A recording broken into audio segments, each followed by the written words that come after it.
Let me also recognize the Under-Secretary General of United Nations and Chairperson of Unitaid, my colleagues, Ministers of Health, Development Partners. Minister Molina, I'll speak on your behalf also, even though you have already mentioned all the things that needs to be mentioned. Ladies and gentlemen, 3.3 million children under the age of 15 living with HIV/AIDS globally in 2012, and 240,000 of those in my country. Needless to say, the biggest number. HIV and AIDS causes 700 child deaths every day. Although 647,000 children were on antiretroviral therapy in 2012, there were 210,000 new infections in the same year. So there is a gap of 1.5 million on treatment globally.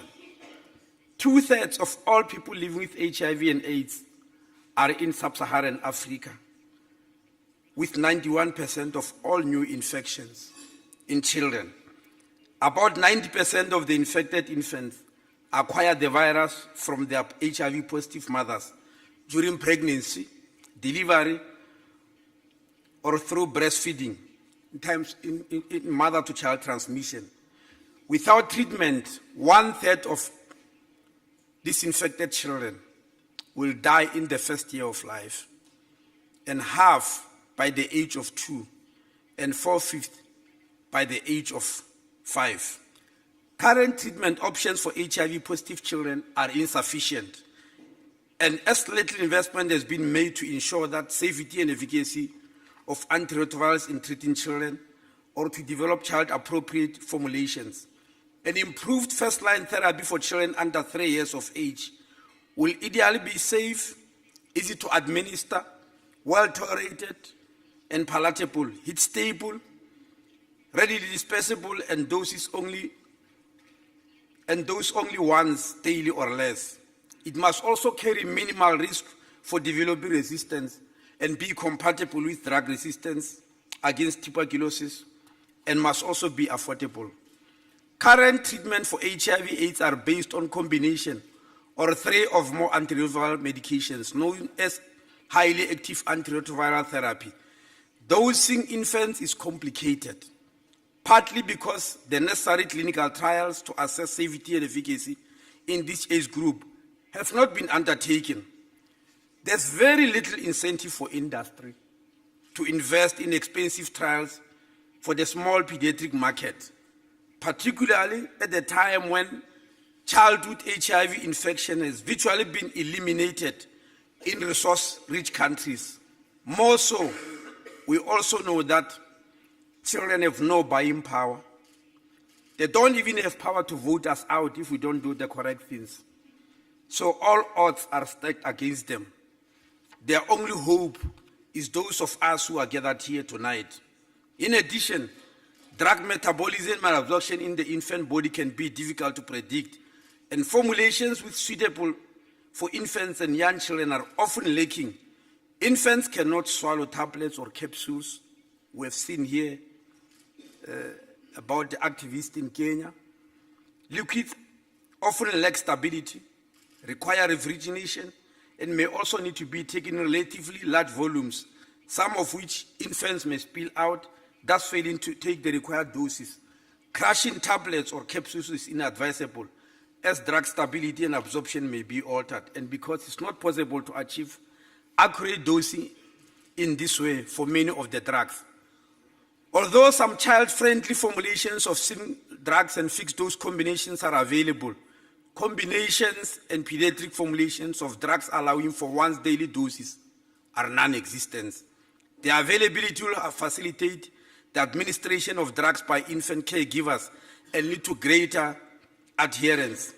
So, ladies and gentlemen, we used to commend Unitaid, NDI, and Medicine's patent pool for this initiative. For all HIV-positive children less than 2 years of age, the WHO recommends immediate antiretroviral therapy, but the safety and dosing of many of these key antiretrovirals used in adults are not yet established for children, particularly in younger age groups, and appropriate formulations do not exist for them. The most commonly used regimen in children today in resource-limited settings is a fixed-dose combination of stavudine, lamivudine, and nevirapine. However, stavudine is no longer preferred due to toxicity concerns, and nevirapine is not recommended in children who have been exposed to nevirapine when their pregnant HIV-positive mothers were given the drug to prevent transmission, as the previous drug exposure may have selected for resistant virus. Following the results of recent clinical trials, the preferred first-line treatment for HIV-infected infants is cidovudine, lamivudine, and lopinavir and retinavir. However, this combination of 4 separate liquids and tablets formulations is impractical for caregivers, unpalatable for children due to drug interactions, difficult to manage in case of tuberculosis co-infection. So improved first-line therapies for children are very, very urgently needed. So in-depth needs assessments were conducted by expert working groups focusing on unmet medical needs, existing R&D opportunities, absence of actors, potential partners, and required resources as their basis for analysis and decision. So the Drugs for Neglected Disease Initiative will address the urgent need for a first-line combination therapy for use in infants and children less than 3 years of age. It will seek to develop a drug that is safe, well-tolerated, and easy to administer for giving of missed doses with a high threshold for resistance and minimal drug interactions. Potential therapies and improved formulation with impact in the next 3 to 5 years will be investigated. Ladies and gentlemen, this is our dream, and we are hoping that within that short space of time of 3 to 5 years, it will become a reality. Thank you very much.